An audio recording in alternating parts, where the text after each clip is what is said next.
On this week's episode of the Best of Johnson County podcast, my guest is Denise Kavaliauskas, and I may have messed up her name, but she talked to us about her divorce coaching business called Life After Narcissism Foundation, where she works with all types of people, men and women, to coach them through the divorce process and how to overcome living and the damage caused by a narcissistic partner. She lived it. She can help people. She helps people all the time. And I think you will find our conversation about narcissism and what it is, some signs of it, and how to get out of it to be interesting and fascinating. And while it may not be able to help you, I guarantee you can take this information and help one of your friends. So listen in.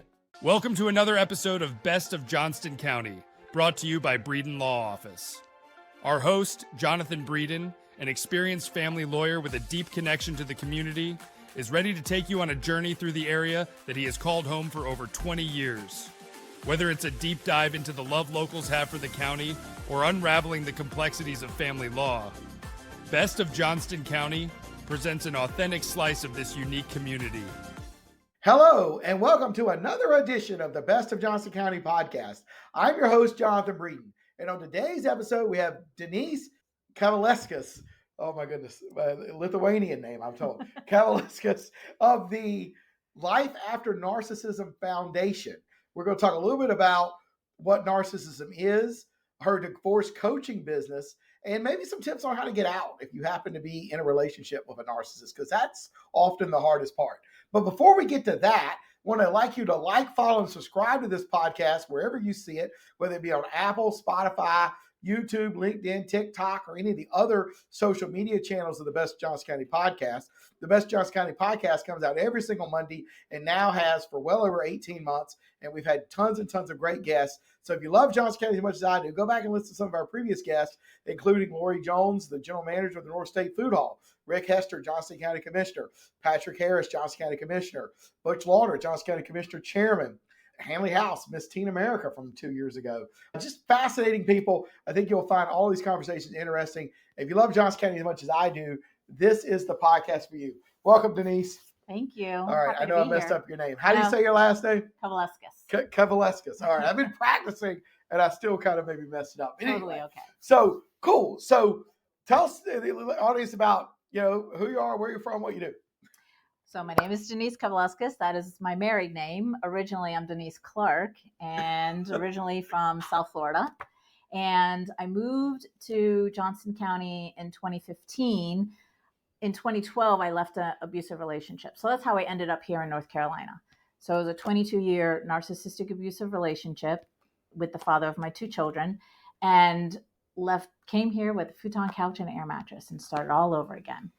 But my husband lives in Johnston County. That's how I ended up here in Johnston County in 2015. Well, that's awesome. That's awesome. Yeah. So did you go to school in Florida? Yes. What school did you go to? Elementary, Oh, middle, okay. high school. I mean, did you go to college or any of that? Junior college. Junior college. Yeah. All right. No Cool. universities. I got you. Yeah. I got you. Well, what kind of jobs did you have before you got into the divorce coaching business? Well, I ran my ex's business down in Florida, which was air conditioning and appliances. I ran all of the inside part. He did the service part. So the marketing, the accounting, the bookkeeping, like all that stuff is what I did for the last job I had. Oh, cool. When I came here, I did medical sales. Oh, okay. Yeah, because that's what I did a little bit in Florida. And so when I came here, and my accounts were Duke Raleigh, and the smaller Duke, the three Dukes. Okay. Well, that's great. Were my That's accounts, great. yeah. Right. So what made you want to start a business called the Life After Narcissism Foundation? I find that it's just a great name. Like, you know what I mean? So what made you come up with that idea, and what was your goals behind it? Because I live a life, all caps, after narcissism. So the name came from my experience of being in such a tormenting, abusive relationship, coming out of it and totally recovering from it. Now happily married to the man of my dreams and like living a totally different life, like a dream life. Because if the old me would look at me now, I would have been like, that's no way possible to achieve. And here I am. So that's where the name came from. So I teach my clients how to create a life after narcissism, to be free from it forever. Okay. And you are now a divorce coach.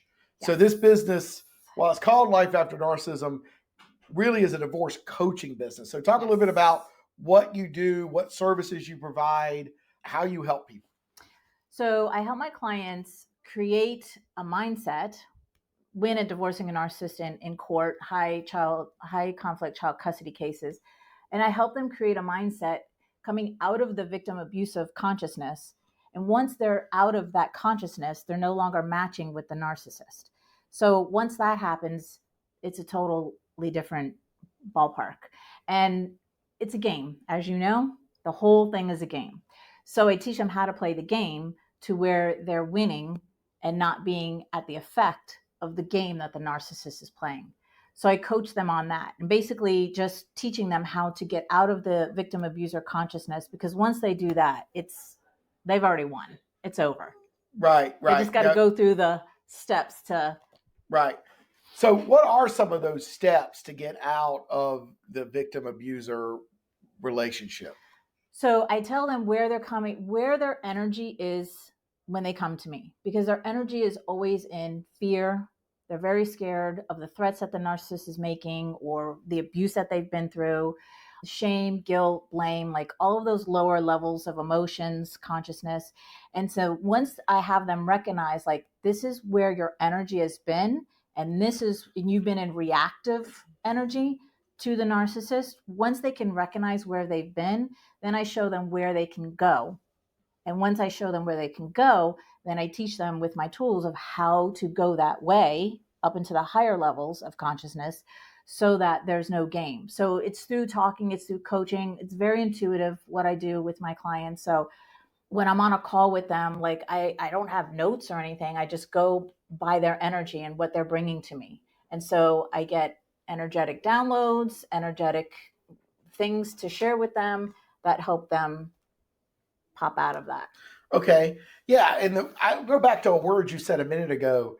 You got to get them to stop matching the narcissist. Yes. What are some examples of matching? So there's the abuser and there's the victim, and they're both playing a game together. So when the narcissist is the abuser and they're threatening or whatever they're doing, this person is reacting in fear and just shrinking themselves to the abuser. So when I show them, like, energetically, this is what's happening, that person is overpowering you. How do you come up so that you're not under somebody's control? Does that answer your question? That does. I mean, Okay, right. okay. I mean, right. So what are some good tools that can help you do that somebody listening to this right now could do today? Regulate their nervous system. And there's so many ways that they can do that. But I get tagged in Facebook groups all the time, always asking for a divorce attorney, women all the time, because I'm in women's groups. And my message to them is, like, before you hire the attorney, and let me know if you agree on this or not, before you hire the attorney, get your nervous system regulated, get your emotions under control. So that, number one, my whole point is so that when you go to shop for a divorce attorney, you find an aligned divorce attorney that is going to represent you in the way. Because I also hear nightmare divorce attorney stories. So, and that's because of their energy and where their energy's at. So they went in with this desperate energy of, like, I just want to, be done and and, or they go for, like, the shark. This is the words that they use in these groups: shark, bulldog divorce attorney, cutthroat. I'm like, whoa, it's kind of bad. And I've even had a divorce attorney tell me, like, you can equate all of those words to expensive divorce attorney. So I show them, like, it's really imperative for their nervous system and their mindset and their emotions to be under control even before they hire a divorce attorney, so that your job is easy, their job goes smoothly, and the children don't experience extra trauma through that process. Okay. And we need to get this out there. There is just as many women narcissists as there are men. Absolutely. It's a personality disorder. Yes. And I think there is a common misconception. Right. But I think there is a misconception among the public that when you hear narcissism and divorce, you're only talking about Men. the man. But I've been doing this for 25 years. Yep. You've been doing this. You've been in the business for at least 9 years. Yep. There's just as many women narcissists as men. Yes. They look a little different, but the psychosis is the same. Yeah. And here's what I say about female narcissists. Because we have these bodies, we can trap a man with the babies or fake pregnancies. So what I'm saying is there's that little extra manipulation tactic that women have over men. Right. There's that. And I think there's that men don't, because they don't think of women being narcissists, men that are in those beautiful relationships don't even realize that that's what it is. Correct. And realize that they're shrinking and they're underneath the thing and they're having games played with them and they're being gaslighted, but it's all the same. Yes. Man or woman. Yes. And I've seen it for years. I've represented many men where the woman was narcissist. I've represented a lot of female narcissists, represented a lot of men narcissists. Mm-hmm. You do this 25 years, you represent a little bit of everything. Everybody, yeah. But and it would be hard to convince these men that what they are actually suffering from is that they were married to a narcissist. And they would argue with me. And I'm like, no, like these are the behaviors, but you don't think about it. And I want people out there to realize that there are female narcissists just like there are male narcissists. You know why that happens? This is so interesting because the reason why the men are so reluctant to accept the truth, and like you said, you have 25 years experience. You're not saying it to gain anything. It's just a truth. It's a fact, and you're helping your client. The reason why, and this goes for women too, but specifically for the men, because they were raised by a woman in the same type of energy, and it's familiar and it feels like love. Same thing with women, with our dads. It's the same thing. So men are so reluctant to face that truth because then that would mean they'd have to face the truth about their mom. And that's heartbreaking. So you're right. You're absolutely right. And all of this goes back to childhood often. Absolutely. And you're right. And I've done tons of domestic violence cases. I've represented many abusers. I've represented many women that have been abused. Men have been abused too. Yep. And you go back and you don't have to go far in their childhood to find that, I tell people victims are not born, victims are raised. Yes. And, I sort Absolutely. of go with this sort of blank slate theory. Same with abusers. Right. Abusers are raised too. Right. And so when I'm talking to people about you need to get out of this situation because your children are observing it. Right. And if you don't get out, they're going to become what they are observing because they don't know any different. So even though you don't want to go, you need to go for your children's sake. You got to lead. Absolutely. Yeah.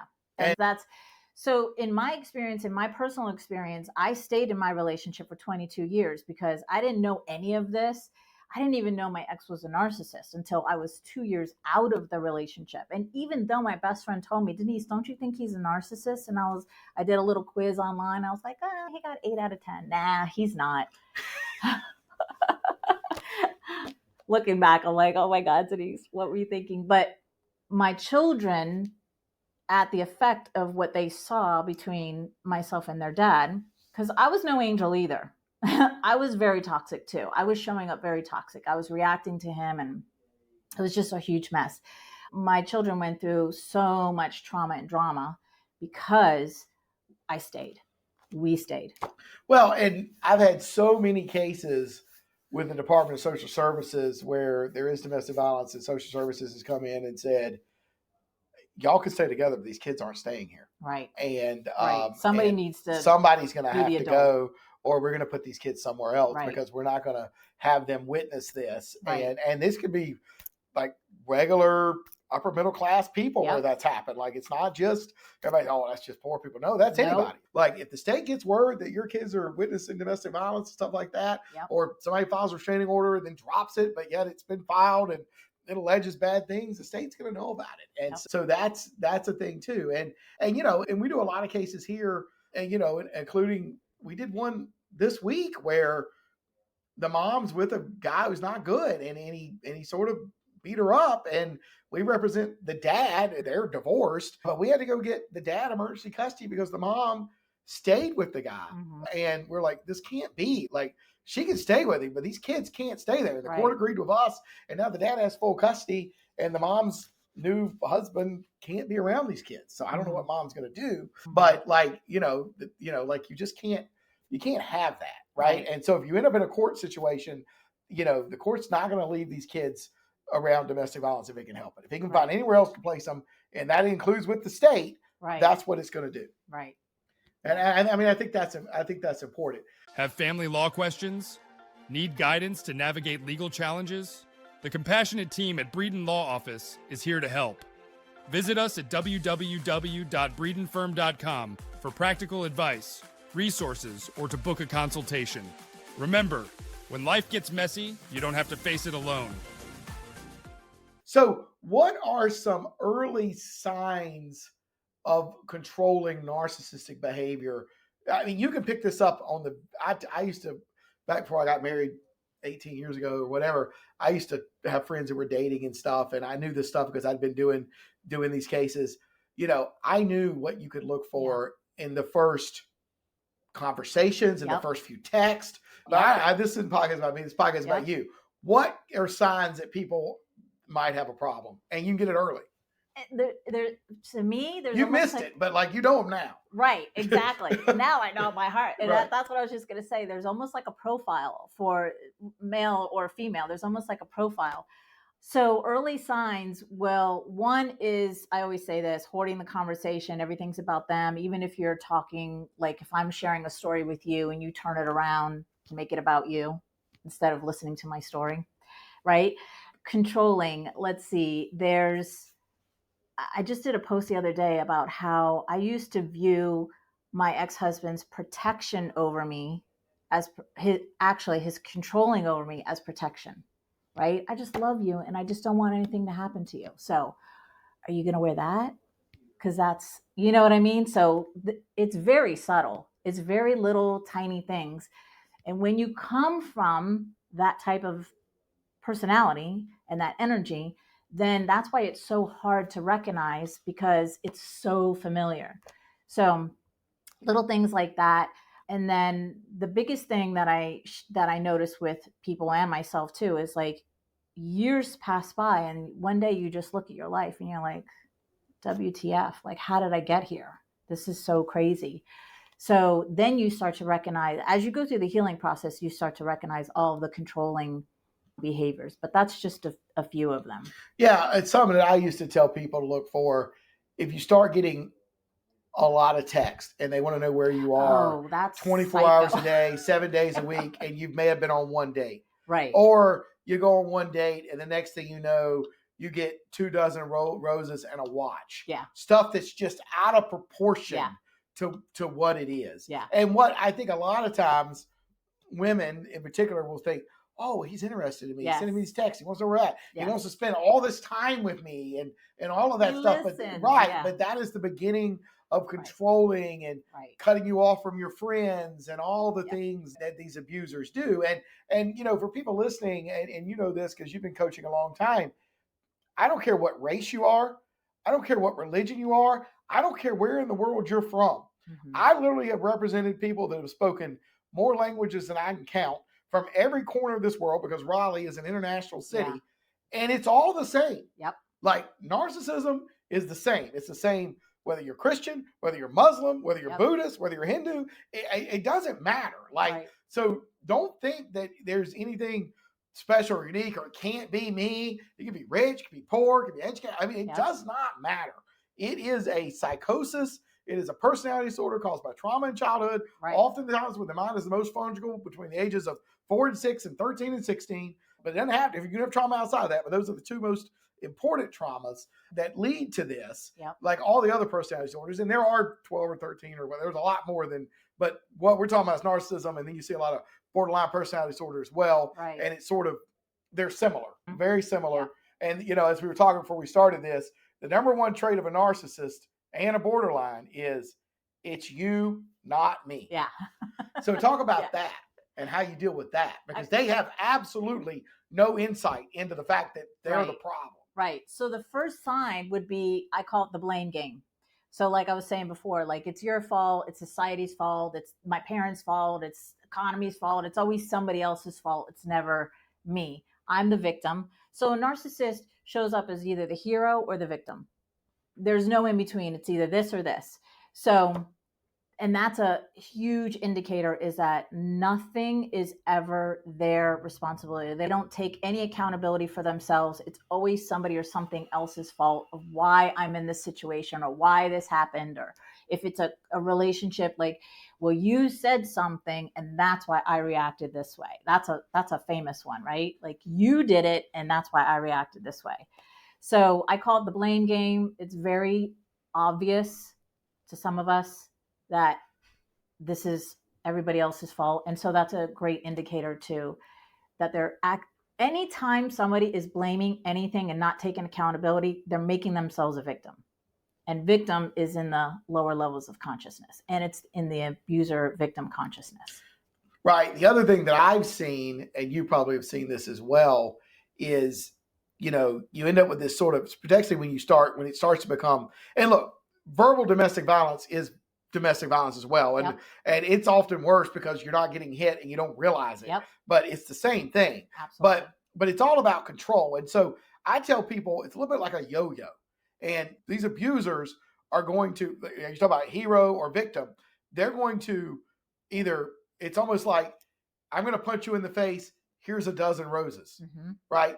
Mm-hmm. You shouldn't have said what you said, and I wouldn't have had to punch you in the face. I'm sorry. And here's a dozen roses. Yeah.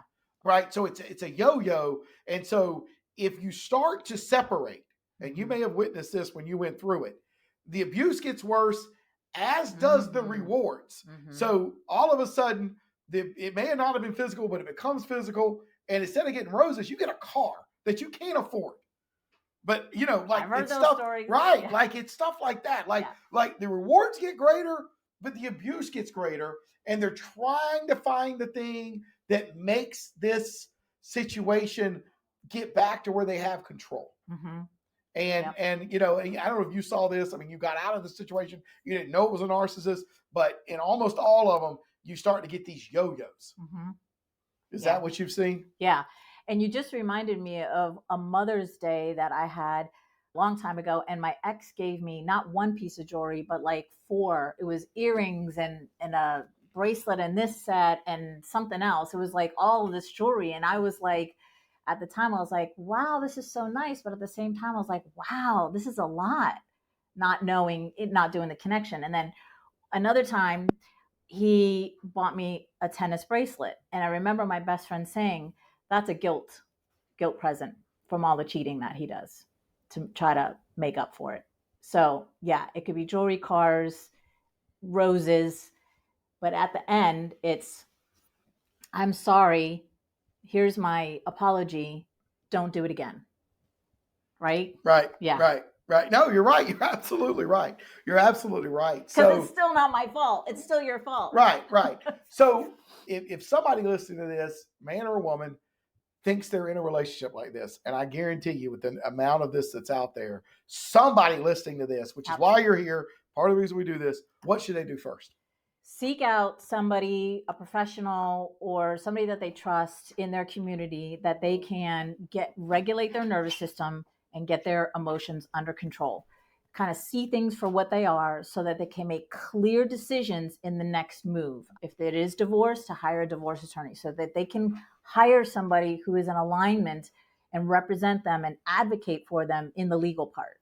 That's always my first piece of advice, because it's very emotional. I was reading your book. You say it here too. Right. No, it's very emotional. And then you said something about add on to that, overwhelm. And it's a cesspool of all of these horrible emotions, sad, grief, like even a divorce that is civil, there's an identity crisis happening. Like, now that I'm not his wife, who am I? And that's what divorce does, right? The ego is holding on to the past. And so now you're stepping into the new, and it's just like crunchy and like, So how can people reach out to you and your coaching service and follow? I mean, you've got a great social media following. Thanks. So that they can, gain more information about you and just gain more information about narcissism.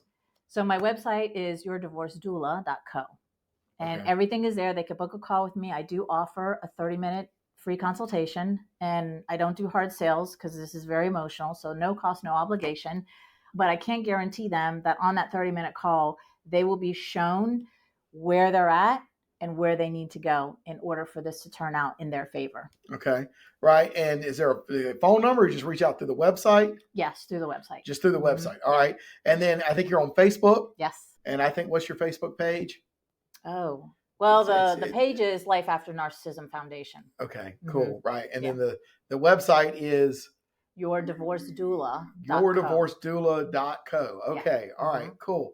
All right. Well, the last question we ask everybody on this podcast is, what do you love most about Johnston County? Oh, I love it here. We live on 16 acres. So what I love most about it is, well, specifically that is having like the creek behind us and like the woods and the natural sounds. The people here are very nice. And one of the first things that I noticed when I came here, being raised in Miami, there was all these different types of people. And when I came here, it was the same thing. People are from all over, which made me feel like home.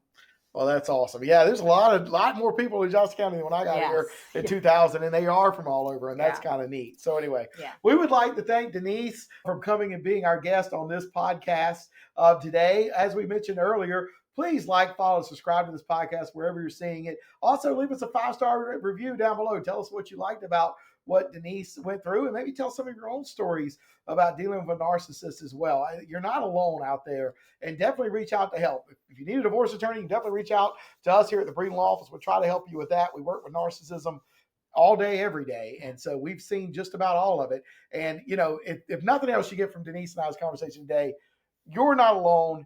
It's not you. There is a life after narcissism. There is a life moving forward.